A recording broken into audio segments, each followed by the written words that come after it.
সন্ত্রাস চালিয়ে মানুষ খুন করে ক্ষমতায় থাকা যায় না।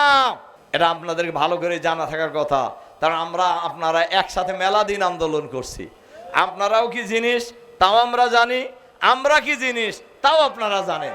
কাজেই আমরা বলবো এই সমস্ত হত্যাকাণ্ড, সন্ত্রাসী কর্মকাণ্ড আল্লাহর হস্তে বন্ধ করুন। আপনারা শুনেছেন এবং আপনারা সোশ্যাল মিডিয়ায় দেখতেও পেয়েছেন, গতকাল বাংলাদেশের চুয়াডাঙ্গার জীবননগর উপজেলায় একটি ঘটনা সংঘটিত হয়েছে। দুই ভাই বাজার করতে এসেছিলেন।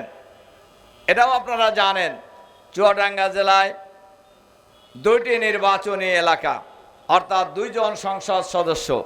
এই দুইজন সংসদ সদস্যই জামাত থেকে নির্বাচিত হয়েছেন। এ কারণেই কারোর গায়ে আগুন ধরে গেছে, গোটা বাংলাদেশ নিয়ে গেছে, তাতেও তাদের তৃপ্তি হয় নাই। তারা সব নিয়ে নিলে পারলে তাও তৃপ্তি হতো কেন আমরা জানি না। অন্যের জিনিস খাইতে যারা মজা পায় তাদের কোনোদিন পৃথিবীতে তৃপ্তি হয় না। সেখানে দুইজন ভাই, আপন দুই ভাই, বাজার করার জন্য গ্রাম থেকে শহরে এসেছিলেন। তাদের উপর আকস্মিকভাবে রামদা দাউকুরল নিয়ে হামলা করে তাদেরকে নৃশংসভাবে আহত করা হয়। তাদেরকে গত রাত্রে যখন ঢাকায় আনা হচ্ছিল, প্রতিমধ্যেই এক ভাই হাফিজুর রহমান নামে তিনি শাহাদাত বরণ করেন। আর এক ভাই এখনো মৃত্যুর সাথে পাঞ্জা লড়ছেন, মুমূর্ষু অবস্থায় ঢাকার একটি হাসপাতালে উনি চিকিৎসাধীন আছেন। আমরা এই ঘটনার তীব্র নিন্দা জানাই।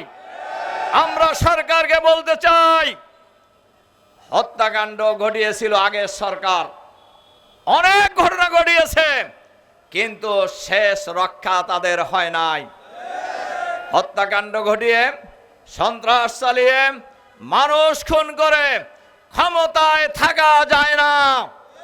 মানুষ খুন করে দেশ পরিচালনা করা যায় না। সাময়িক হয়তো তৃপ্তি লাভ করতে পারবেন, কিন্তু ক্ষমতায় বেশি দিন থাকতে পারবেন না।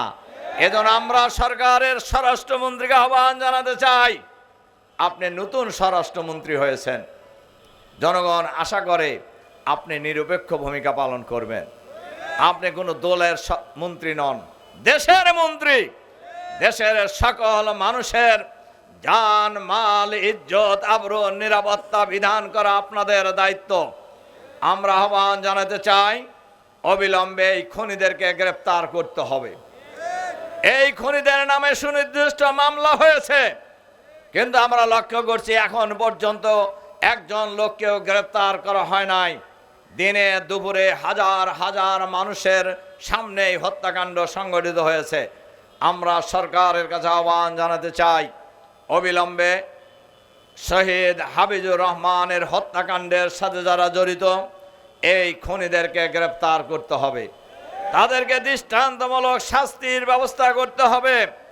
দেশের সন্ত্রাসী কর্মকাণ্ড বন্ধ করতে হবে, চাঁদাবাজি বন্ধ করতে হবে, দুর্বৃত্তপনা বন্ধ করতে হবে, দেশের মানুষকে শান্তি দিতে হবে। নইলে অতীতের সরকারের বিরুদ্ধে বাংলাদেশের